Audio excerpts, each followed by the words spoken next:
except for this.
All right, awesome. There we go. Okay.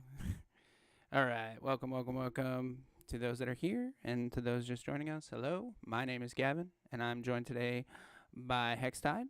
What's up, dude? Yeah. What's up, y'all? How's it going? Sorry about that little bit of technical difficulties that we had just there because Gavin's bad at games. It's been established. All right. So we're here. We're doing our thing. Tell the people who you are, Hextide, if they don't know, and what kind of music you make, and 3 fun facts about your favorite foods. How about that? Okay. That's a good way to start it. So obviously my Hextide brand. If you don't know, I make house music. Um, but I don't only make house music. It's strictly my Hextide brand. I also make dubstep and everything. Other brands such as like Bovate and whatnot. But primarily, I am working towards this tech house vibe. I found it very it's it's very simple genre, but I find it to be very effective. Not only in the music industry, but just like playing it live, it just feel there's some kind of feeling about tech house that just feels good to me. Um, I've been working over towards that recently. I've also had a few artists, such as like two friends, play some of my more mainstream music recently as well. Yep. That was pretty exciting. Yeah, you were on a booty bundle, right? Or one of the big Uh, mixes. yeah, one of their big booty mixes. Yeah, those I things can't go remember off. which one. I think it was like Volume 22 or something, but it was phenomenal. It was definitely a game breaking moment for me. Um, I was actually on the verge of quitting music around that time because I wasn't making a lot of progress, and then the label that signed that track, they hit me up and they sent me a Dropbox link, and I'm like, "Oh, what the hell is this?" And so I opened it, and it was literally a video of two friends playing my track live, and that was like so amazing. Yeah. Um Where were it they playing was it? I wasn't sure. Huh. I couldn't really make out what the venue Nondescript was, but City, it USA. yeah. Tunes Right. brought to you by Hexide. Hextide, And sorry.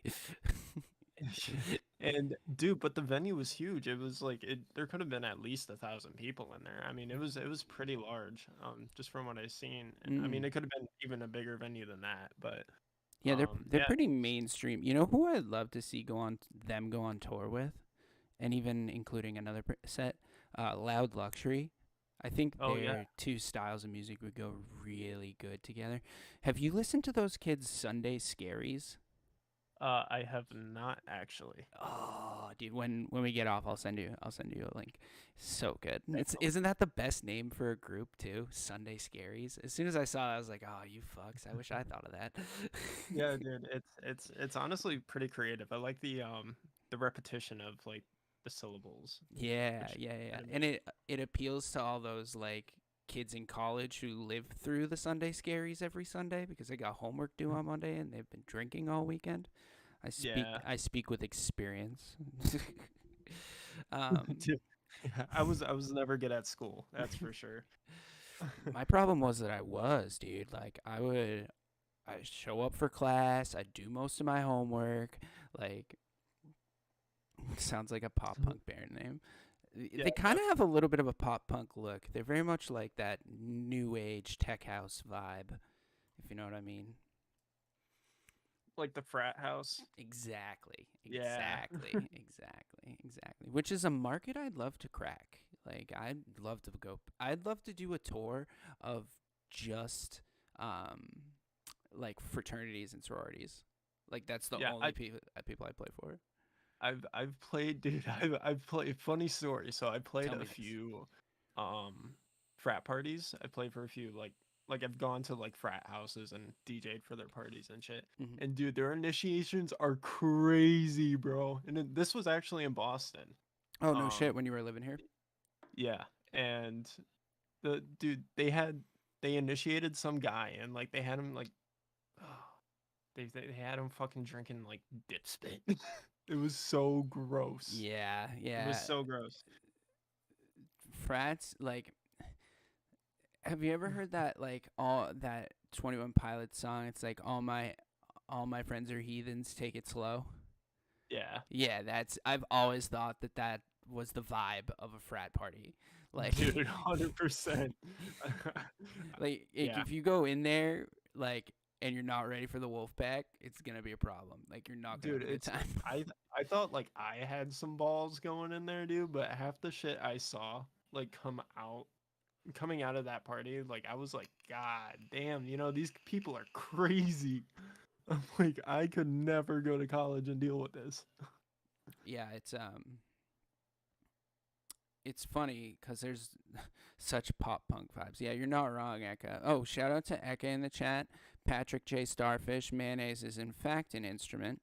Um, but Yes. but the I've good. I've sampled mayonnaise jars, slapped them on the table, recorded that, and then used it as percussion. So yes, it is an instrument. It pitched it all around the fucking piano roll and just make a melody out of fucking mayonnaise slaps. Yo, what's up? What up? What's up, What up? guys? Mr. EXO in the building. Carne asada, dude. I want. Nice. I'm trying to make all of our shit like super funny, like all the like widgets and shit. Once we like start to really customize everything. Yeah, definitely. Because just so the chat knows, and anybody listening later on when we distribute, Hextide is going to be a permanent fixture on here. So I just wanted everybody to get to know him before we really get rolling with this.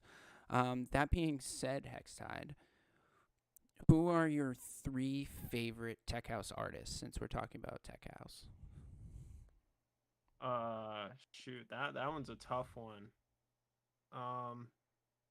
Probably say Blue Clear for one. He's really good. He does make a lot of UK stuff though, but he does make some solid tech house. Damn.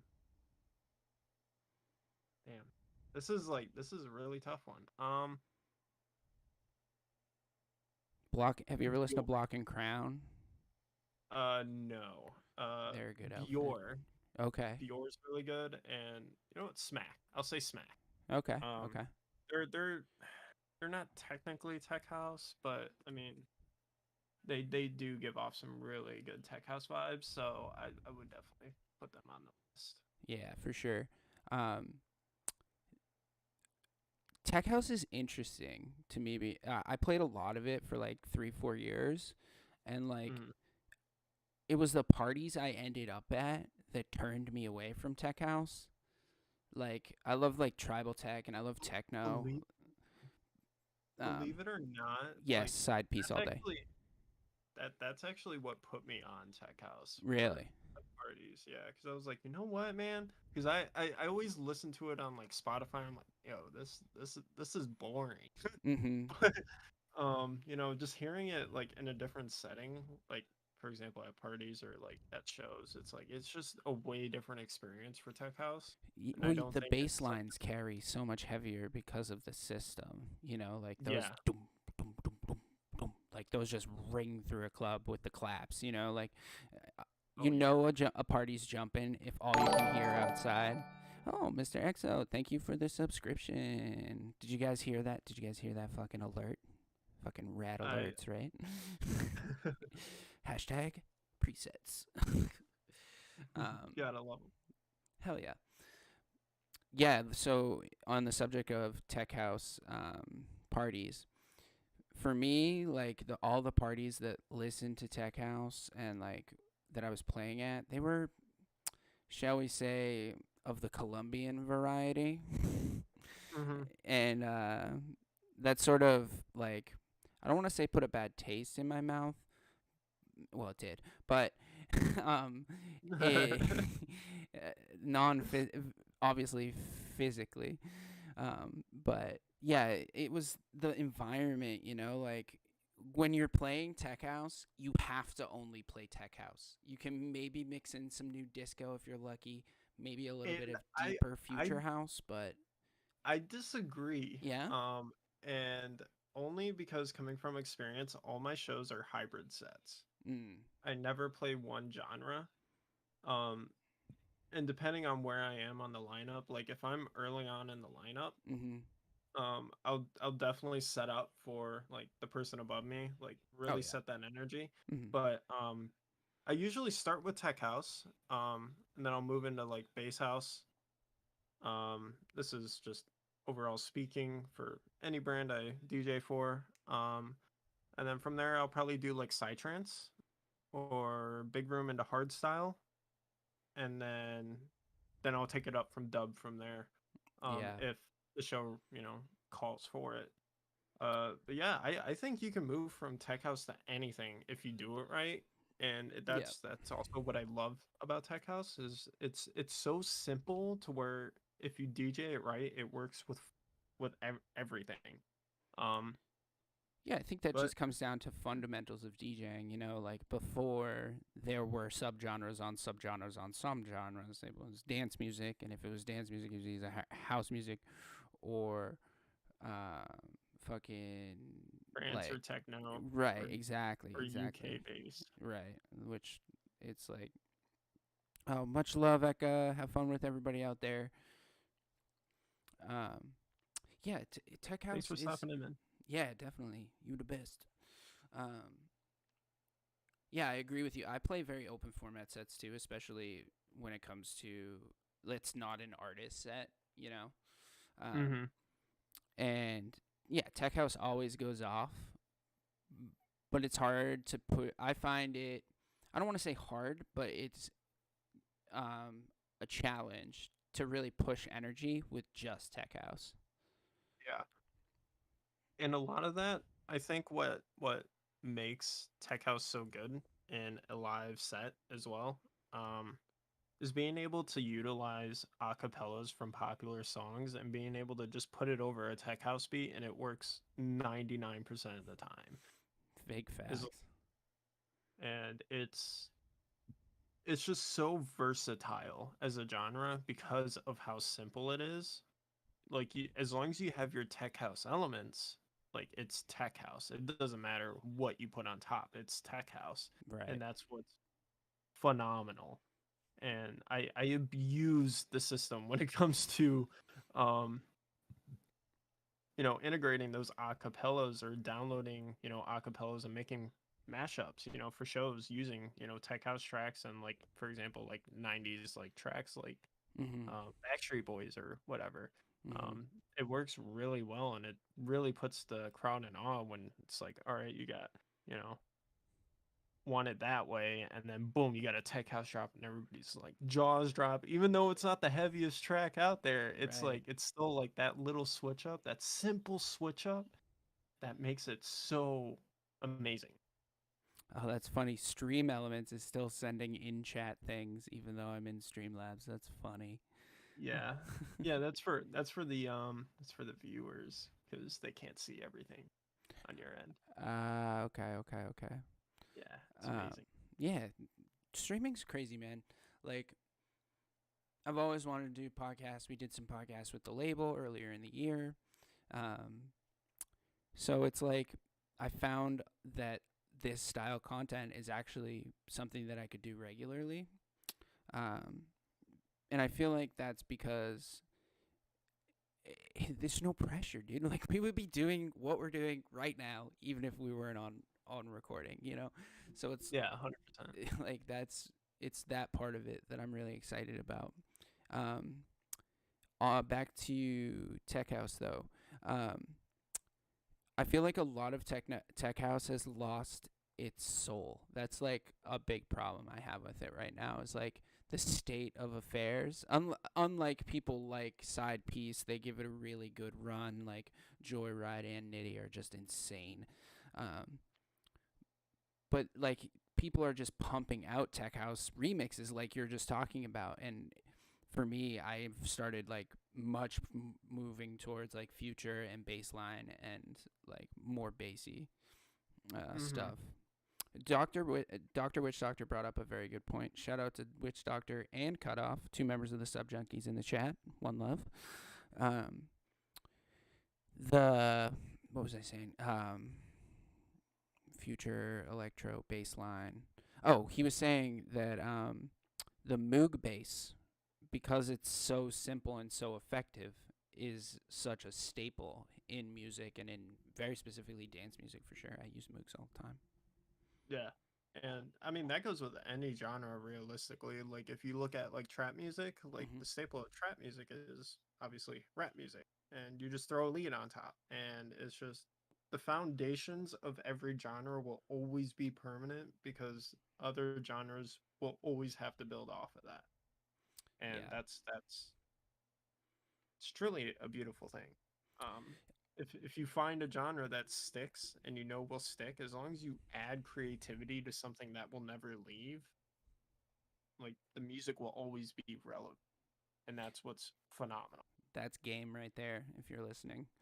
It's not about type beats, it's about learning the history of the beat and the core of the beat and then adapting it to your own style.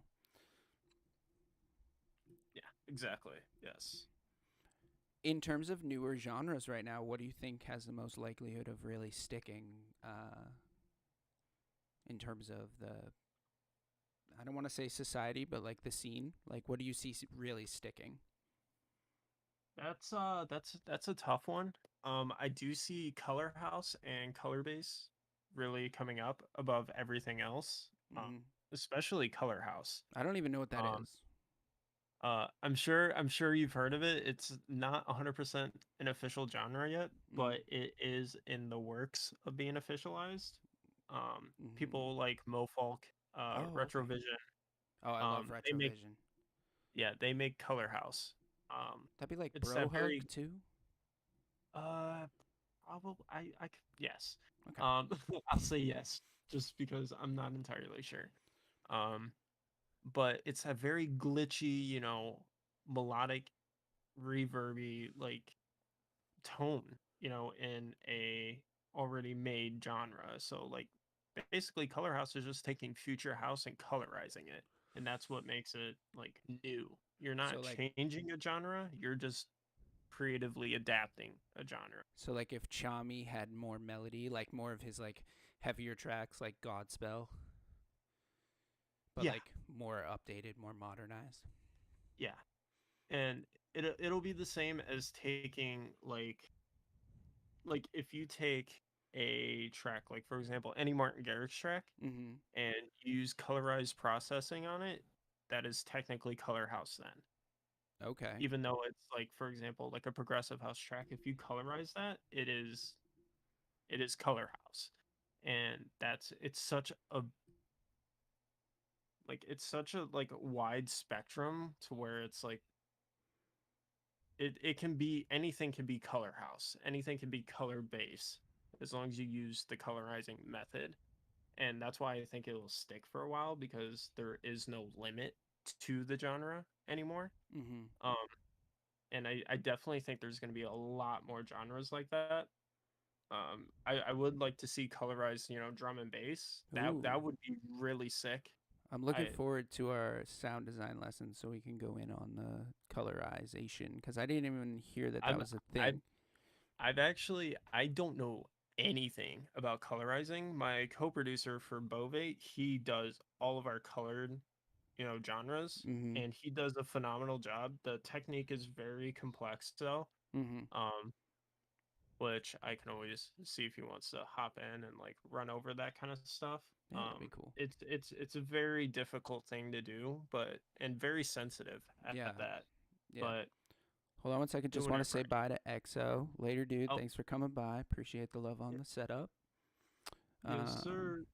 and Doctor Witch Doctor, I like that concept, genres as dialects, because if you really think about it, like rhythm, trench, tear out, and old school and wook bass are all the same language. They're just different dialects. Yeah. That's like a really interesting thing. You can even throw like you could throw trap in there because of the hybrid shit. That's like I don't know, like Spanglish of bass music. Yeah. um, It would actually be cool to see a color trap song. That would be oh yeah, really cool. Yeah, that would That be would actually sick. be that would be interesting actually. I don't know how that would sound. Same with the colored drum and bass. Like I don't know how that would sound, but I feel like that would sound really cool. Yeah.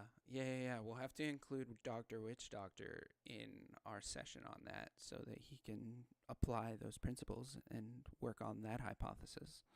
Yeah, yeah, Witch Doctor, I would love to see you at least take a stab at like colorized drum and bass. Like I know you're like very like sh- like you like your drum and bass a certain way, but I would love to see what you come up with.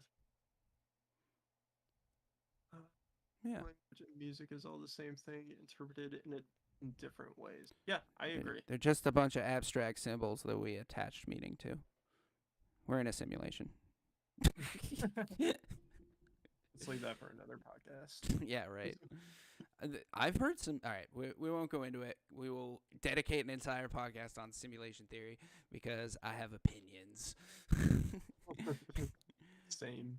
Might give I it a might shot give it one a day. Yeah, shot one dude, day. How about that tomorrow? would be. Oh Yeah, wait, do it tomorrow. you're Tomorrow's all one day. in California doing Oh yeah. California hood rat stuff. If I move to California, am I? Are we just gonna lose you and Who? Shout out to Who, another member of the Mermic server.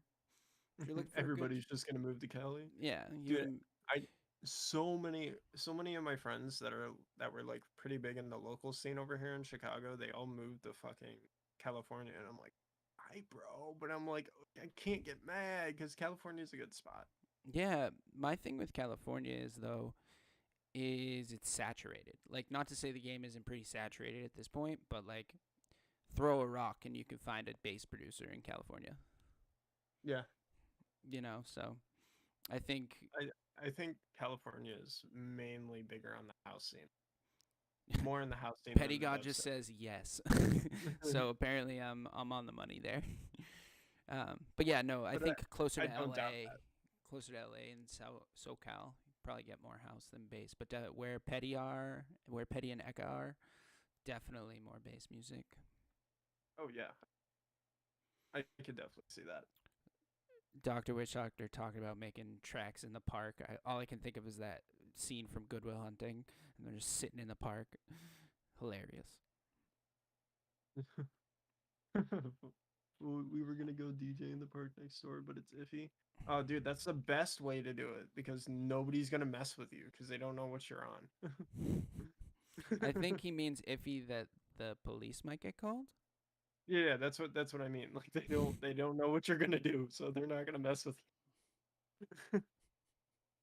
That probably sounded like I was saying like on like substances. House/rhythm up north. Okay. Yeah, that makes sense. Yeah.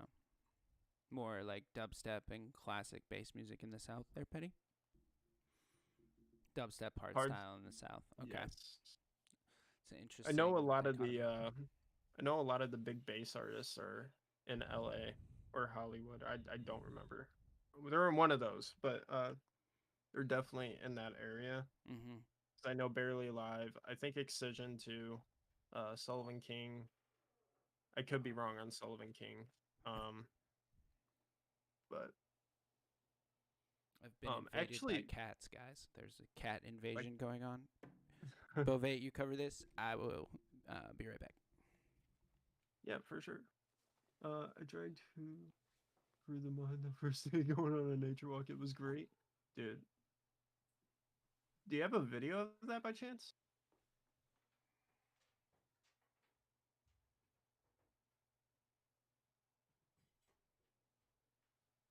Keizo Nightmare. Okay.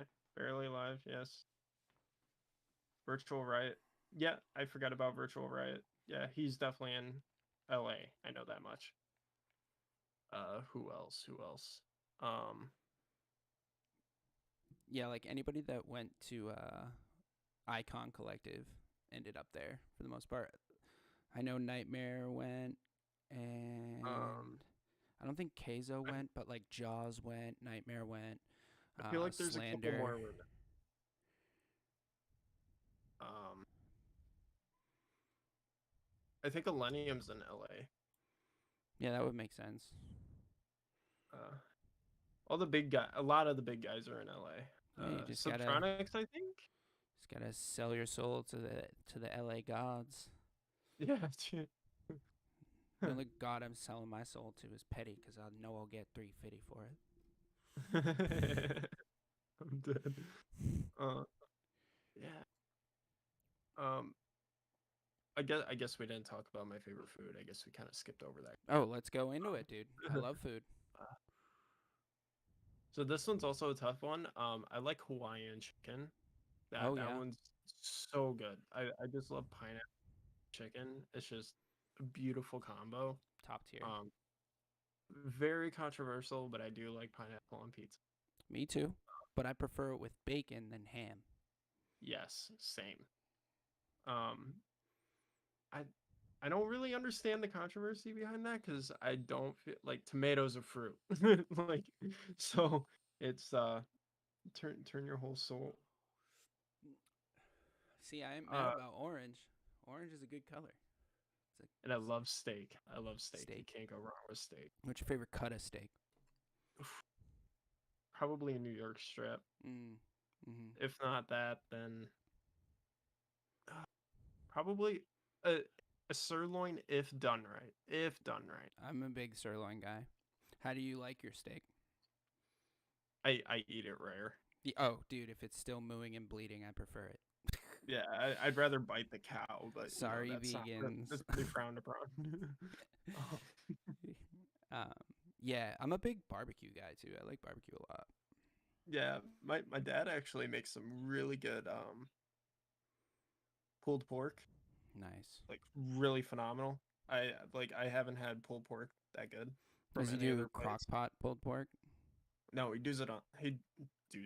He does it on the smoker. Oh hell Um, yeah. yeah, he smokes it for like 12 hours or something.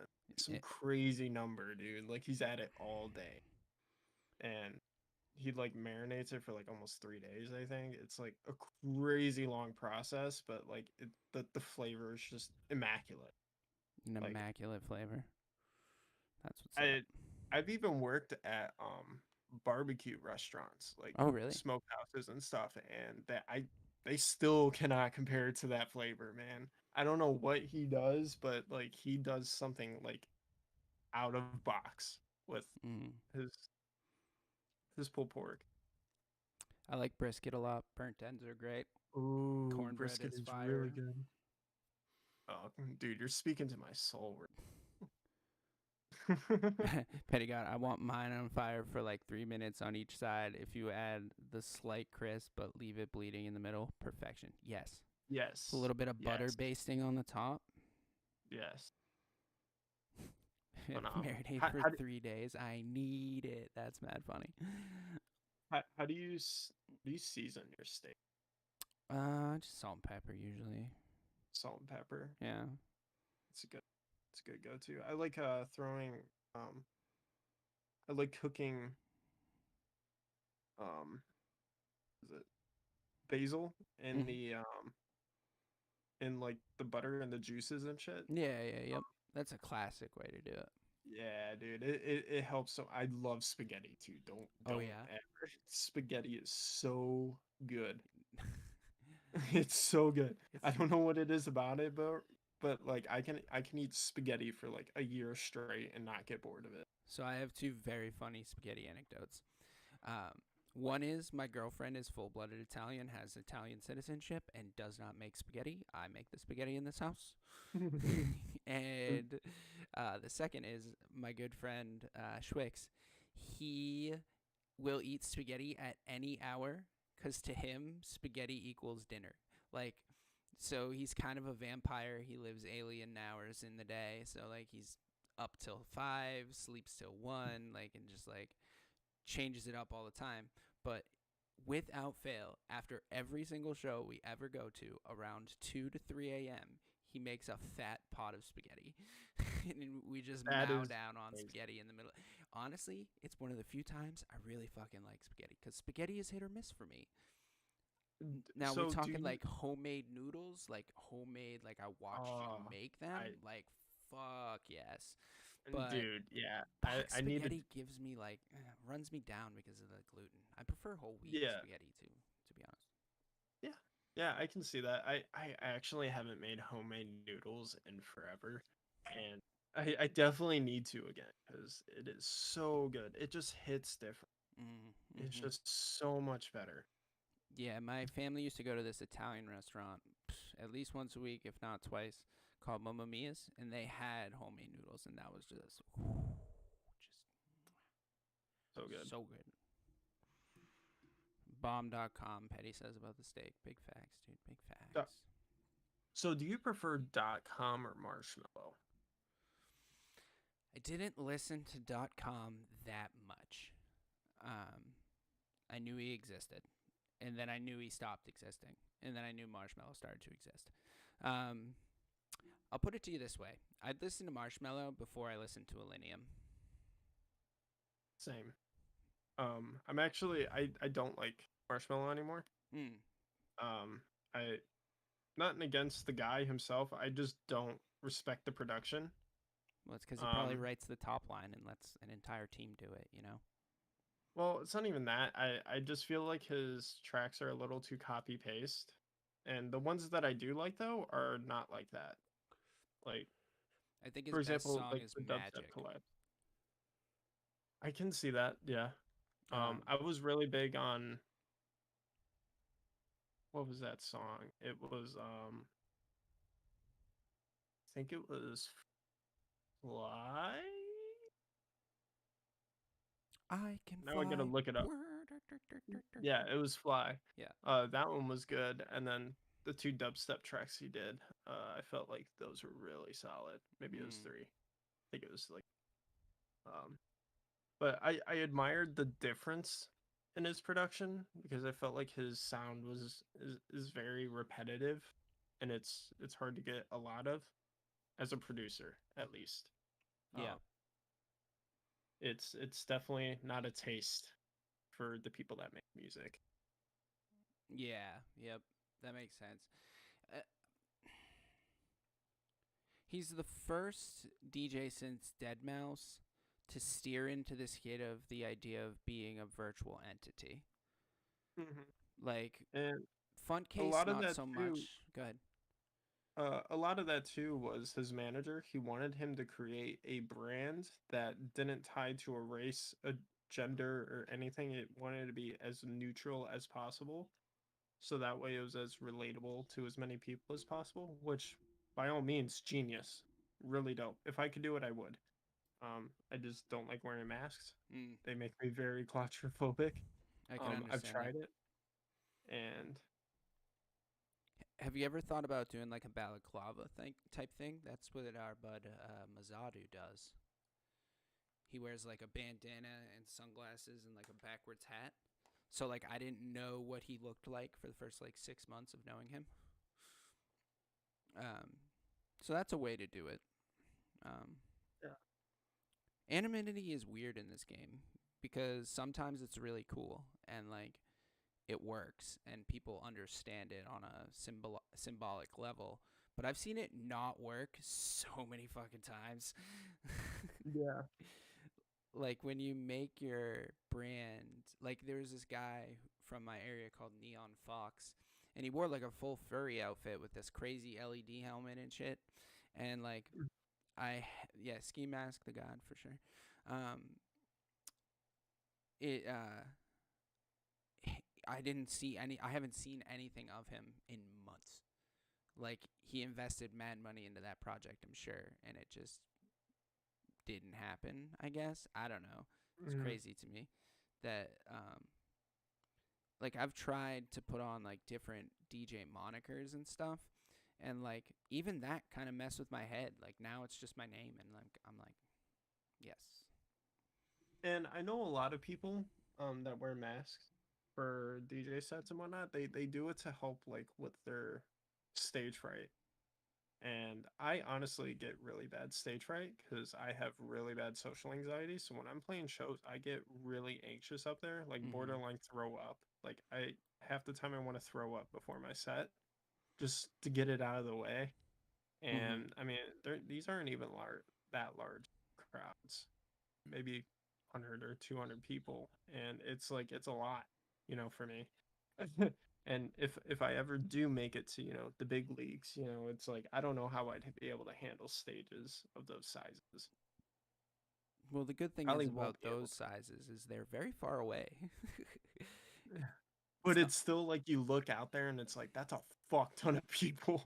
yeah, And it's not like you're going to like a little venue up the road. Like you're right, you're playing for people that came there to see you, and right. that's even like that's a lot more like on your shoulders in like terms of like dependency for your fans. It's like Y- because they're depending on you to throw down a really good show, and it's like you don't want to mess that up. Yeah, yeah, yeah.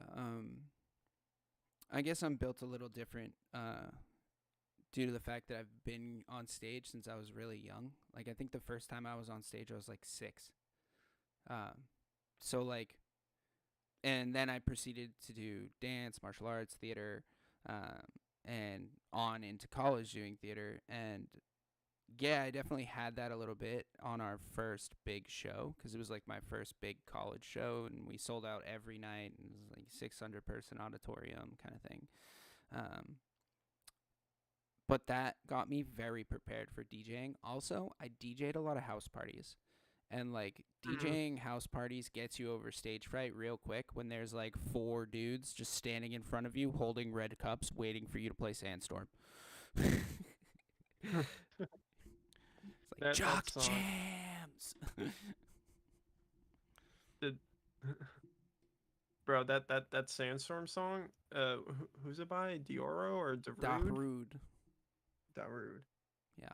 uh Classic. there Dioro there did that uh 4 that hours. other yeah, that Yep. song.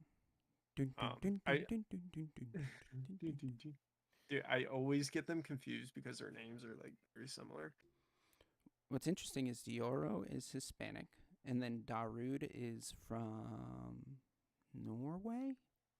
I don't know, but one of my bosses growing up, he used to play hockey with Darude.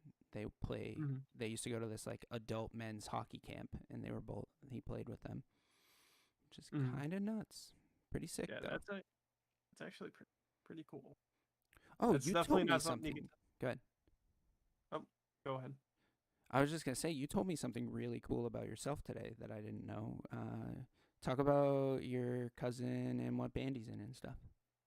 Oh, so I'm pretty sure, like, because my dad told me about it. Mm-hmm. Um, this wasn't obviously 100% confirmed, but my dad doesn't listen to that kind of music, and he knew who he was, so I'm assuming that this information is true. Um, supposedly, Craig Mabbitt from Escape the Fate, previously in Bless the Fall, is my second cousin. Okay. Um, Okay. but yeah, I mean that was definitely a cultural shock for me. Um, definitely found that to be like, wow, I got a famous cousin. Um, and I didn't even know this whole time, but I mean, like I said, my dad doesn't even listen to that kind of music. I mean, he listens to country, and I he love knew about country this music. guy, so it's like it's kind of hard to not believe something like that, you Yeah, know. that sounds like it Uh, checks out. So yeah, I mean, like I found that to be very, interesting. I tried reaching out, didn't get anything. I just wanted to get some confirmation, like, hey, is it possible that we're related? I would love to know. Yeah, that'd be Uh, interesting. You should just that'd be send him a cool. track, be like a remix, like a heavy dubstep remix of one of their tracks, and just be like, "Yo, I'm pretty sure we're cousins. I made this." Yeah, that would be one way to do it. That would be like, what? It's Yeah, like this guy's probably just a fanboy. That's probably what they thought, though. Like, probably thought probably. like, oh, this guy's a fanboy. He's using the same last name. Yeah, It's one of those trying to collab, bro. like, collab, bro. Hey, Collab, bro. bro, you want to collab? You want to Yeah. collab, Hashtag collaboration. bro? I wish I had that issue. What, people hitting you up for collabs? Yeah, like every day. Like I wish that was a problem for me. Right. It's weird. Like that whole concept is pretty strange. Like, Cause like you meet people out and then you try and connect with them on Instagram and like maybe you might connect a little bit and then you're like, all right, here, this is kind of why I wanted to connect with you, and then you don't hear from them anymore. It's like, I'm not trying to use you, bro. I like think you're cool and want to do cool shit with you. Like, Yeah. I have my own And, brand, you have your own brand. I'm not trying to coattail ride. I like got my own shit. Like, I just think what you do is sick. So like I want to do sick shit with you. And like yeah. I feel like in this industry a lot of because there are so many coattail riders and because it's so cutthroat at this point because there's so many DJs and so many producers um, people are just like they got their walls up so much more than they used to. Yeah. Um, And I mean, a big problem too is with the industry, everybody's taught to be selfish and to take what you can and learn what you can, but nobody's really taught to like give and help offer. right, And I feel like that's the biggest like downfall to the music industry is everybody's for themselves and nobody wants, work together, because it's like, all right, well, if you work with this guy, he might have less followers, but he's got good music and you got good music, right? Like the followers might not line up, but realistically speaking, if you make a really good track, you can get it signed to a big label and then you guys both succeed. right. But people don't look at it that it's very like every man for himself kind of Something I industry. try and keep in mind, especially when working with our team at Mermic, is high tide raises all ships, man. Like Hmm. one swell from multiple people at the same time brings everybody else around them up. And that's kind of the concept I'm going for. I don't know if I've told you about this much, but we've got, is in Mermic and the people involved, are coming with a collaboration EP. And all the tracks started with me. Like I put them all together, and most of them are mostly finished. But they were at the point where I couldn't I couldn't really like keep it going, right? Like everybody hits that point with some tracks where like either you have writer's block or you are just stuck in where it's at. You're like, I don't know what else to do with this, right? So I just sent them all out, and it was amazing having the response that I did. Like everybody, first go was just like, yes. Shout out to Petty God. He was the first person I asked because I made a dubstep track and I didn't want to finish it. um, but yeah, I'm excited about that. Like I'm just excited for the next year for everybody that's around me right now, cause including you, because there's so much potential right now because clubs are starting to Hmm. open back up again. The parties are starting to start again. Everybody's kind of not rebuked, but recovered from the COVID crisis of way too long. And so as the smaller venues get reopened because maybe they closed down and had to sell or they were just haven't been staffed right or whatever, like a lot of those places are opening, the production teams are coming back together. At least in my area, this is what I'm experiencing. Hmm. You're not And taking the longest, trust me.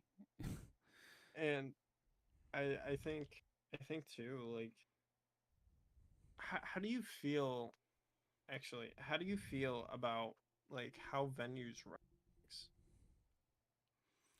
Depends on the venue, for sure. um, I think venue owners overestimate their ability to understand what an event really takes to be successful. Some. Hmm. Um, I think promoters are the problem. I don't Okay. think it's the I bookers. I I think it's the I promoters. I definitely agree with that. I've played a few shows so far that I haven't been paid for that are like almost a year overdue. And it's I feel like this is a common issue and I've even had this happen like I've spoken to fellow peers, and they've even said like, "Hey, yeah, this has happened to me with such and such." I'm not going to throw shade out there, Mm-hmm. obviously.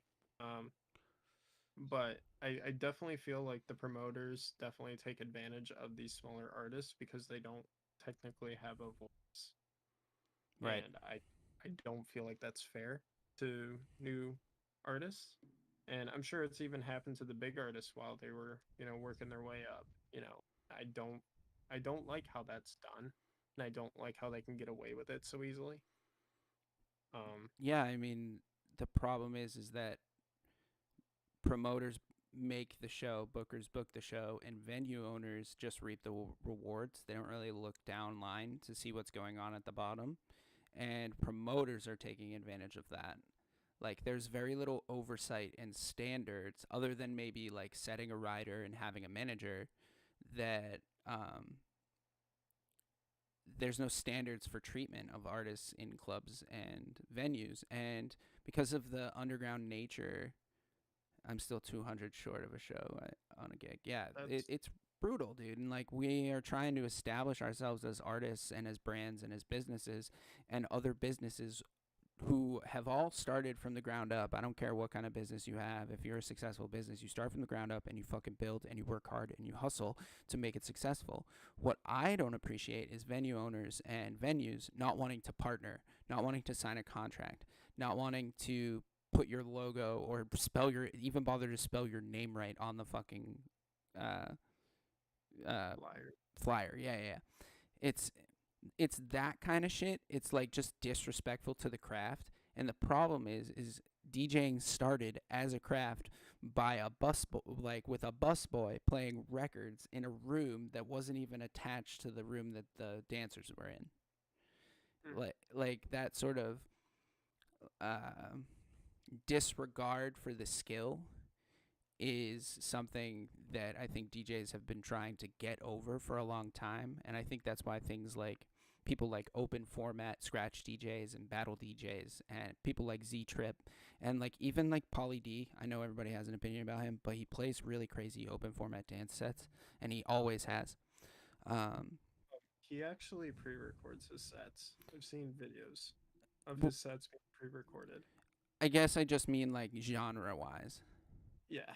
You know, like the open format DJ now has to play dance music.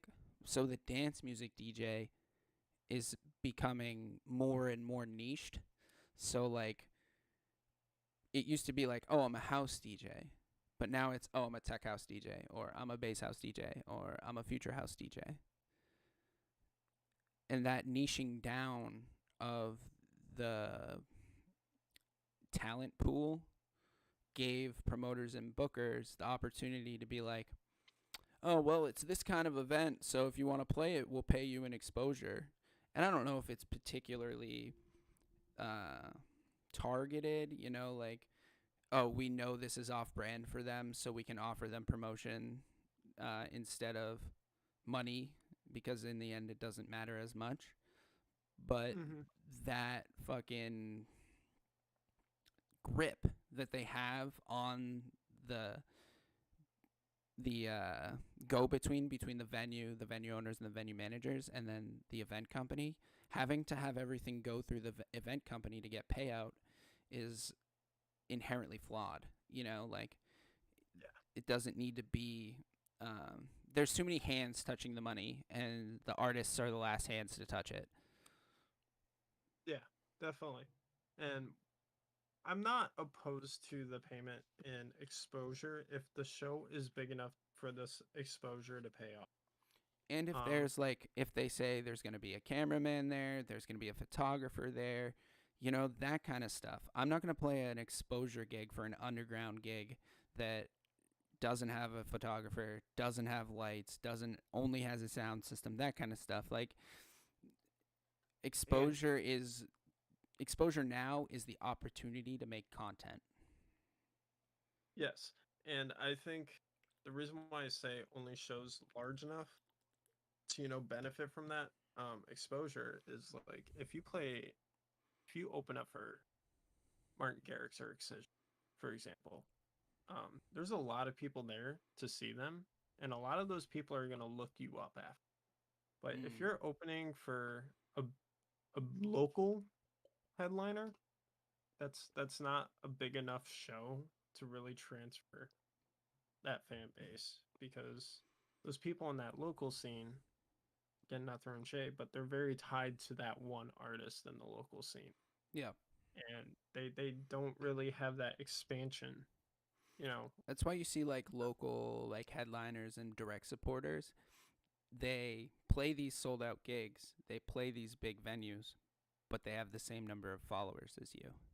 And you're an Yeah. underground DJ that's working regularly. So I feel like the game is the same. It's just differently angled. Mhm. Yeah, 100%. And like at the end of the day, like we as artists do need to be responsible for making sure we get paid. You know, and I've been experiencing some difficulties in that lately as well. And I think the most important thing I've learned from the situation I went through was when you're doing business and operating a business, it's important to set your feelings aside. It's important to set aside your feelings for the person you're doing business with and look at what really serves you the most as an artist. And or as a brand or as a company or however you want to call yourself. Hey, thanks for the subscribe. Much love. I don't know, is that Junior? I know that's kind of his name, but I don't know if that's actually him. Not too sure. Yeah, me neither. What was I But saying? then you looking out for yourself as an artist brand. Yes. So, So what I've experienced is like taking your emotions out of it and really just thinking about it. It's business. What serves me best? What can I budge on so that I maintain this gig or maintain this opportunity? But how do I stand on my own 2 feet and say, no, what I do is skilled craftsmanship?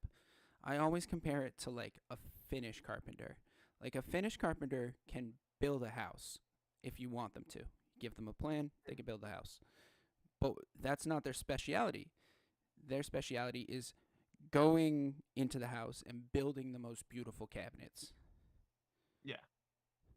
How do you sub? Mine never went through. You just subscribe to the YouTube channel, my guy. I definitely think one thing,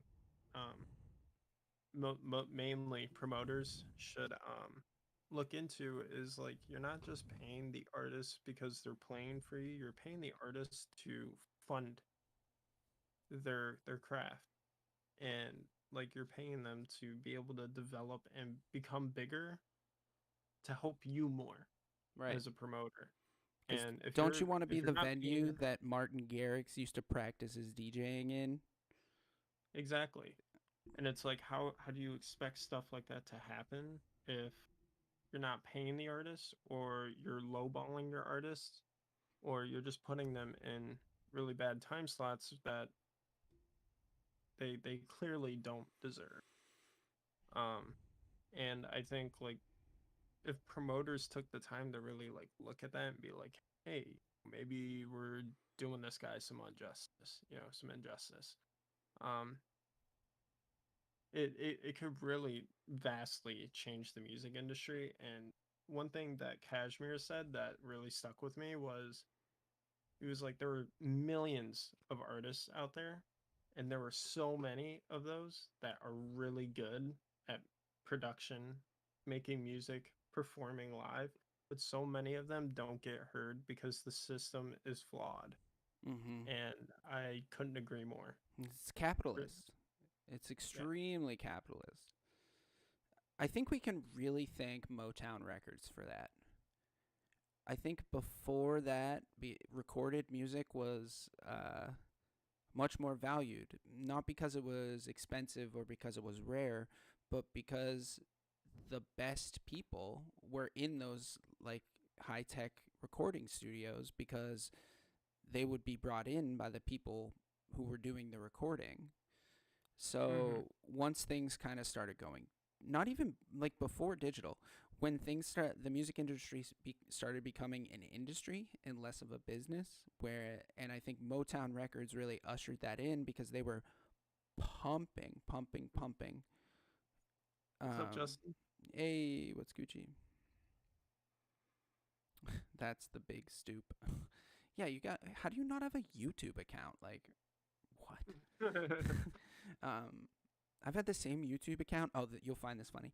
I've had the same YouTube account since I was like 12 or 13. Guess what the name? You won't even be able to guess. The original name for it, and it's still on there, is Hinata Lava. That is hilarious, actually. I love that. Right? I'm a big Naruto fan myself. Same. But yeah, back to the industrialization of the music industry. Motown Records pumped out so many records, and so many of them were crap. And then disco happened, and so many disco records were crap. And then the '80s happened, and so much pop music was crap. And then we got cassettes, so even more people could pump out music. And the record labels realized that if they have a sound to the record label, and on every record sleeve it says that label, then people are going to know it's that sound. So people were buying Motown records just willy-nilly because it said Motown. And how many of them got burned by having a real shit record? Yeah. So I think the record labels and record companies have sort of started to try and hedge their bets, and like, we need to know you're going to be successful before we throw money at you.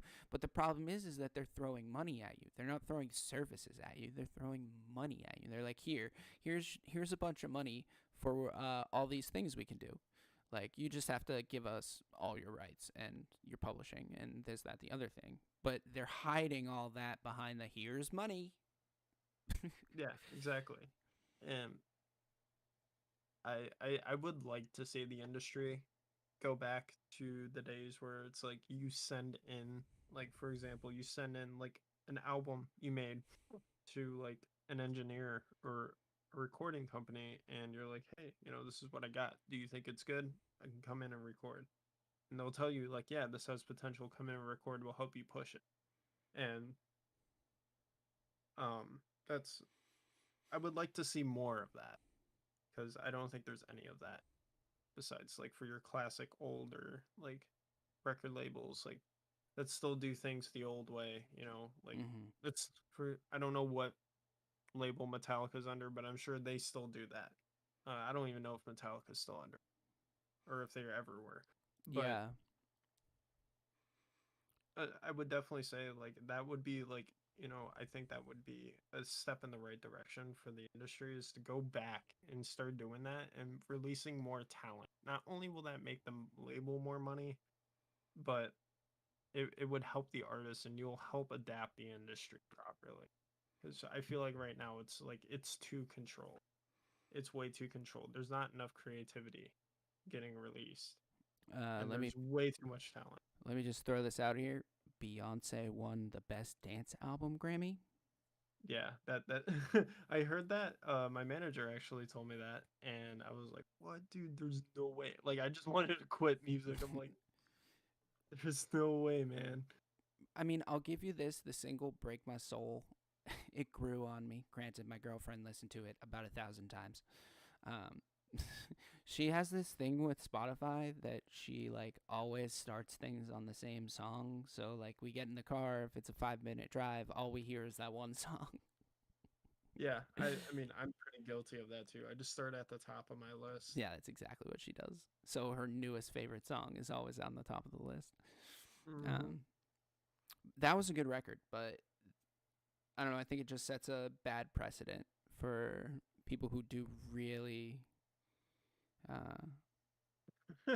What is it? What's up, XO? You're back. EXO has back. Holy cannoli, and EXO has approached. Go Pikachu.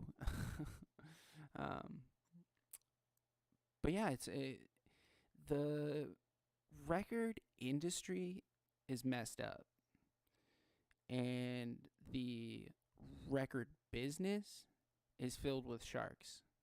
So Mm-hmm. the music business side, you have to have some teeth and some grit to get through if that's how you want to do it.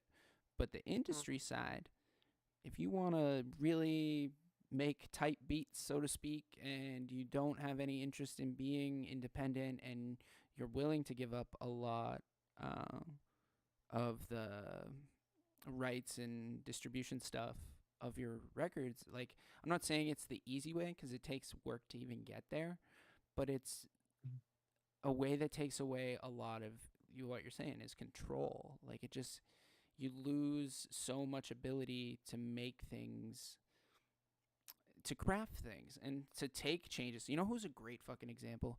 Beck. Like I don't think Beck has produced two records that are the same. Mm. And that's what I'm trying to go for. My manager actually made that last. He we were chatting and I was like, "Hey man, like I want to figure out where to go hex tide." And Scooch up to your mic he a little bit, man. You're just oh yeah, yeah, my you're bad. gating a little My bit. bad. No worries. Yeah, yeah. Is that better? Yes, much. So I was talking to my manager last night and I was like, "Hey man, like I really want to know where to go next with Hextide." Because I'm releasing music, I'm doing what I can on the marketing side. I'm not the best marketer. I will put that out there. I am not the best at marketing. Um, but I told him like, I want to know, what the next step should be. And like he was like, I just, went over all your stuff and he's like, not one track is the same. And that felt good to me, even though that was probably not the best comment. That felt good to me because that was my goal. I wanted something new every time. Mm. um But maybe and now it's the occasionally bounce. point in your career where you gotta sort of, I don't want to say dedicate yourself to a path, but drive further along a path on Yeah, one path, you know? yeah, that's like kind of like what I was saying at the beginning. I was like, I'm shooting for that tech house, vibe, that tech house, style of music. Um, but I also still want to incorporate those other genres like future bound, space house, all those other things that are like very appealing still and Mm-hmm. like very playable. Um, and just to help like break up the releases a bit, because obviously hearing tech house for like 3 years straight can get boring.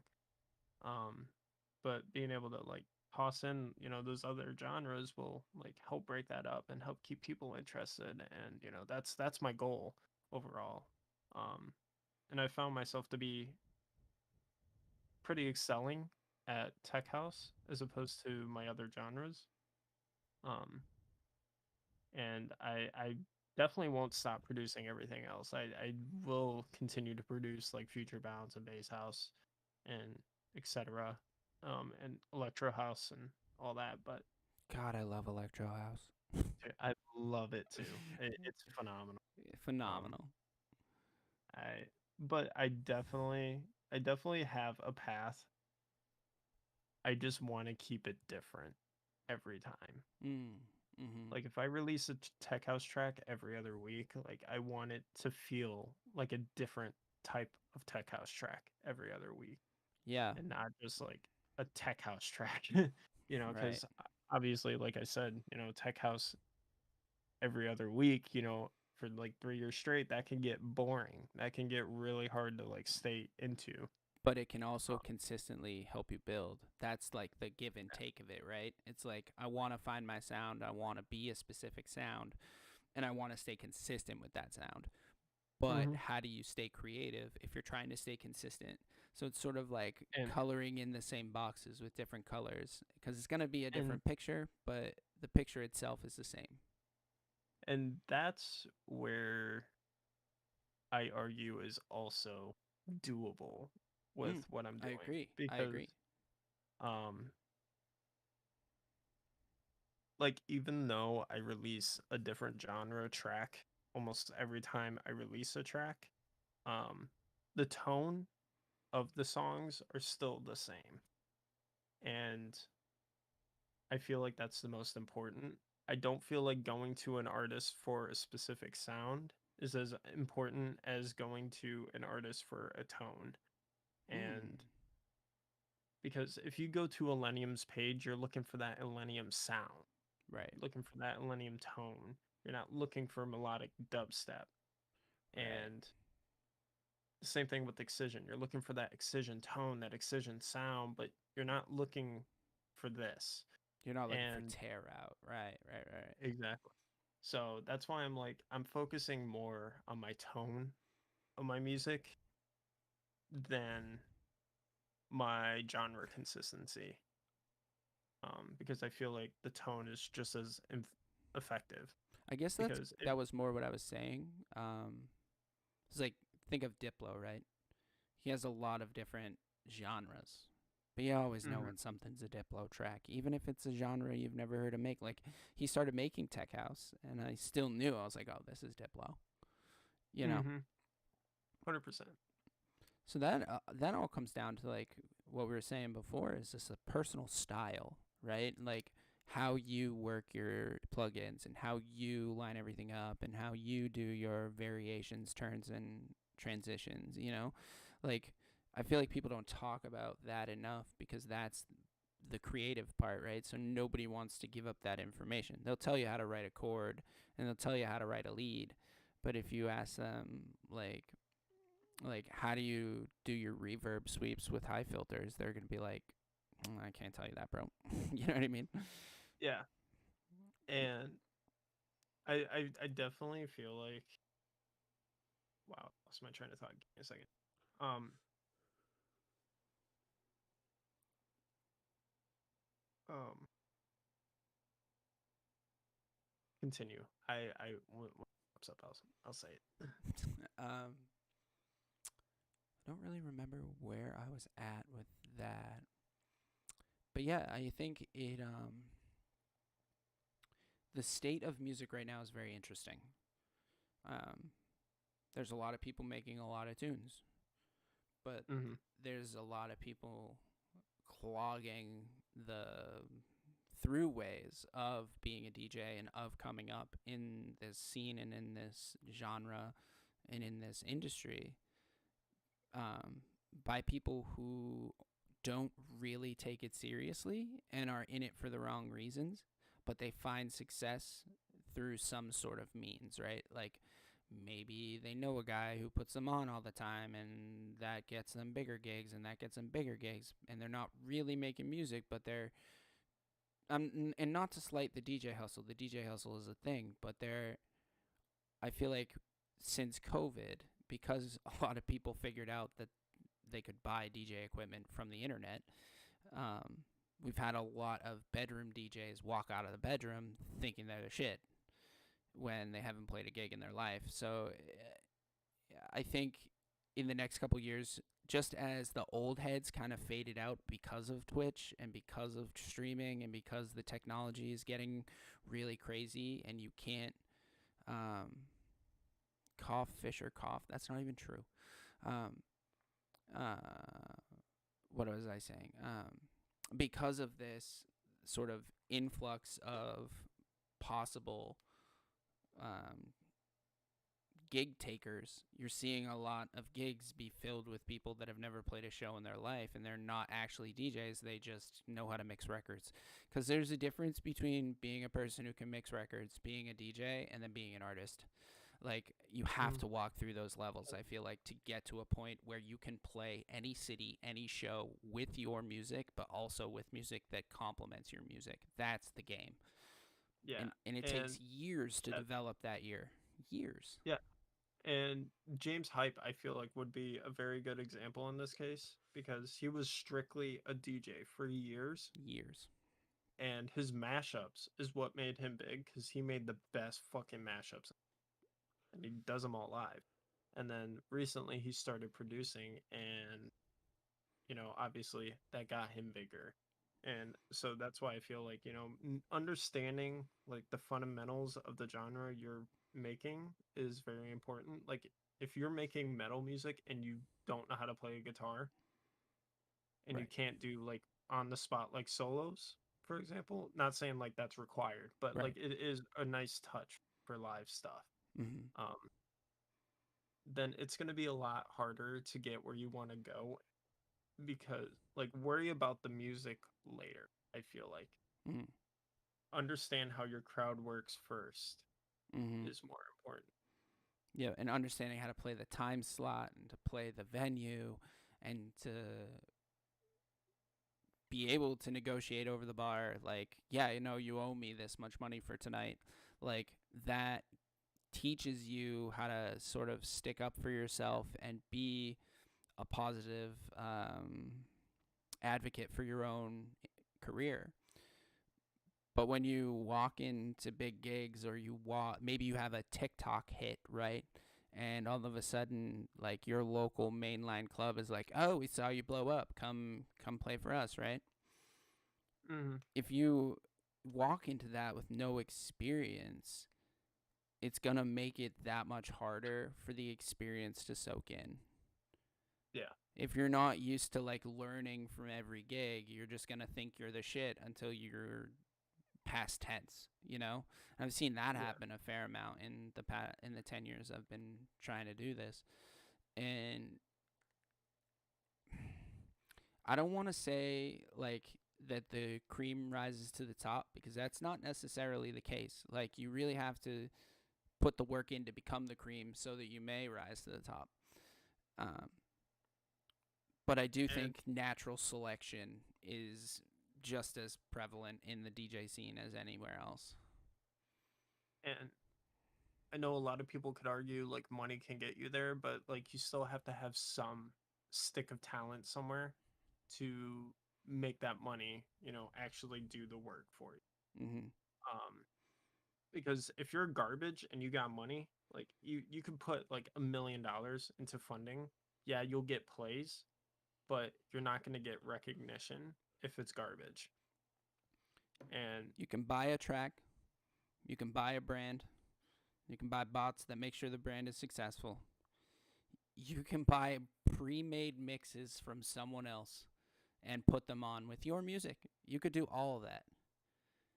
But at the end of the day, everyone's going to know. yeah, Everyone's going to know, and you won't be successful. Exactly. Yeah. So you have to have some form of talent in order to get anywhere in any industry. Like you can't be a lawyer, a successful lawyer, if you can't dispute a case properly. Right. Like you can pay for law school, you can pay your way into a law firm, but if you can't win a case, that's not going to get you anywhere. You have to have some talent. Yeah, you're going to be a paralegal for the rest of your life. But I think being able to recognize what you're talented at in the industry that you're trying to be in, like, is super important too. Like, so you could be a DJ and you could be a producer, but if your talent is throwing shows, like, go get that money, make that dough, put yourself on the fucking bill, and watch how your career grows as you do something that's close to your heart and, like, that you're passionate about, on top of the music that you're already passionate about. Like, there are people who take photos who are DJs and producers. There are, like, for me, I like to do back end stuff. Like, I like to help with clerical stuff, and I like to lift heavy things and bring them into the venue. Like, those are the places that I know that I can help out and excel. But doing those things begats getting gigs, and because it puts you in with the right people and you offer value to their system. Like, for example, my boy who runs the crew that I'm with, like, hit me up the other day, was like, "Do you know how to make a Google Doc?" And I was like, yes. But it just, even that, something that simple can be so helpful. I went through and edited all the notes and, like, changed a bunch of stuff and added a bunch of stuff for them. And, like, I went to college, so, like, I know how to write professionally, and, like, that, just having those skills and offering them to the right people can be very, very, very powerful. But the problem is knowing who the right people are to give your help to. And that's been my problem. I'm just down to help anybody who's trying to put dance music on. But that's how you get taken advantage of. Yeah, definitely. And